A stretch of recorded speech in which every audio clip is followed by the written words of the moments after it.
Speaking of Android and maybe Synergy, it won't be available on T-Mobile, we're told. But it's a 3G GSM bundle of Gorilla Glass and multi-touch shininess from Dell. We last saw at CES, and it is no longer known as the Mini 5. Yes. It's the ever so amusingly named Streak.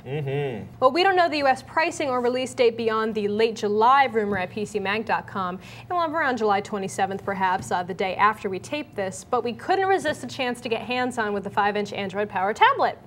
6 inches wide by 3.1 inches high by 0.4 of an inch thick, the Streak packs a 1 GHz Snapdragon processor, look out Evo 4G, a 5 megapixel camera, assisted GPS, and yes, Bluetooth, Wi-Fi, and built-in text-to-voice turn-by-turn directions and live traffic, like any good Android phone.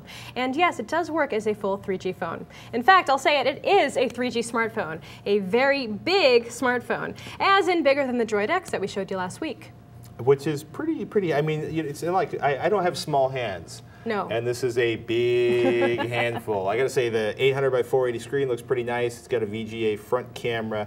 For the video on here, easy upload to YouTube, Flickr, and Facebook from the 5 megapixel camera. It actually feels really light, and it's got the whole haptic feedback thing going on with the buttons on the side, which given that there's no texture to the buttons, makes them, if you, here, rub your finger over there, and you'll feel it vibrate as you rub across the three of them. It's interesting. There's no dedicated search key like most Android phones that some people might find annoying, and it's got a similar CPU and battery capacity as Sprint's Evo 4G, so battery life, big question mark at this point, but I bet it's going to be very similar to the 4G, maybe even a little less because of the size of that screen. There's a Microsd card hidden under the back, and it's actually fairly easy to take apart, but that means, Microsd means you can add expansion on there, which right now I'm pretty sure is a max of 32 gigabytes. The one that comes with it, I think, is 2 gigabytes, or it's 2 gigabytes on board, and that's a 16 gigabyte card we actually have in there right now. Snappy, performance is actually pretty good. As always, Wi-Fi works better than 3G for big downloads. Big shock there. This will be good for my purse, but maybe not so good for your pockets. Yeah, well, I don't know.